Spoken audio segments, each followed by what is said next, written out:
After Mr. Garcia's crash, it was determined that the only way to find out whose fault it was, either Mr. Garcia or Miss Wakefield, was to use physics to solve this problem. Here we have a free body diagram that labels the force of gravity, mg, pointing down on the car, Fn, which is the normal force, pointing up on the car because it is supporting the car, the road is supporting the car, and the force of friction, which were the tires. As the brakes were being applied, the tires slowed down with their respect to the road.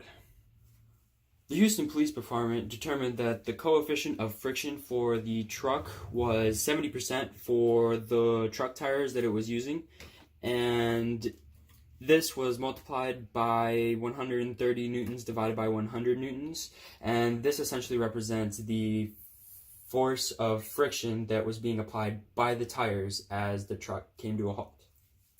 Hello, this is Detective Castro, and this is how we solved for the coefficient of friction in the car. We divided the force of friction by the normal force. The force of friction was 100 newtons, and the normal force was 130 newtons, and we got a total of 0.7692.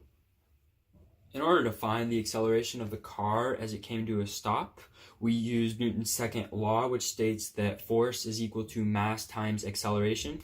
And correspondingly, we were able to find the acceleration for the car as it came to a stop. This acceleration was found to be negative 7.5 meters per second squared. So the acceleration of the truck as it came to a stop and the acceleration was a negative 5.277 meters per second squared. Dr. Doolittle here. We're going to use kinematics for this next one because Dr. Bear and Dr. Castro did not know how to... Detective, they did not know how to do that. The velocity before the collision was found by using kinematic equation V naught equals the square root of VF squared minus 2A delta X, and using this formula we were able to find that the velocity was 11.1189 meters per second. Using the equation of Dr. Doolittle, we were able to find the velocity of the truck before the collision, which was 10.7747 meters per second. I'm Dr. Cavalari, and now we are moving on to momentum.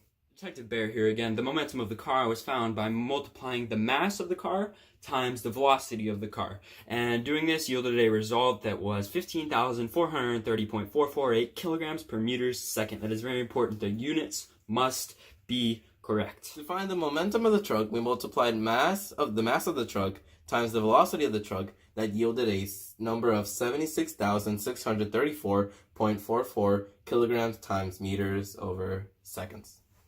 This all may have been very, very confusing, but we're going to clear it up with some complicated algebra.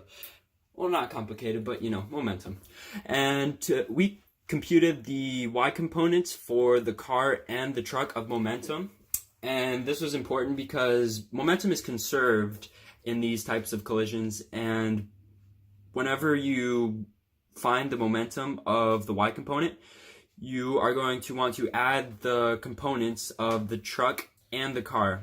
And when we did this, we got a result of 17,743 kilogram meters per second. Dr. Calamari here. So to find the x component for the momentum of the car and the truck, we added the momentum of the truck and the momentum of the car. That yielded a total of 89,004.29 kilogram times meters over seconds. Here are the calculations for the momentum of the car and the truck, which yielded a result of the velocity of 12.786 meters per second, and the velocity of the car was found to be 12.514 meters per second. Thank you very much. Garcia's acceleration was found by using the kinematic equation VF squared equals V naught squared plus 2 delta X times the acceleration. And this was found that the acceleration of Garcia's car was 6.288 meters per second squared, which is much higher than the designated acceleration of the car, the maximum acceleration of the car, which was 3 meters per second squared. And guess what? Yes, ladies and gentlemen, Mr. Garcia was lying. He claimed his acceleration was false. But you know what? Somebody else was lying. Miss Wakefield. Her velocity was actually 10.77 meters over seconds, and she said it was 6.7. Can you believe it? So after all, she wasn't braking whenever she was approaching the light. Bam.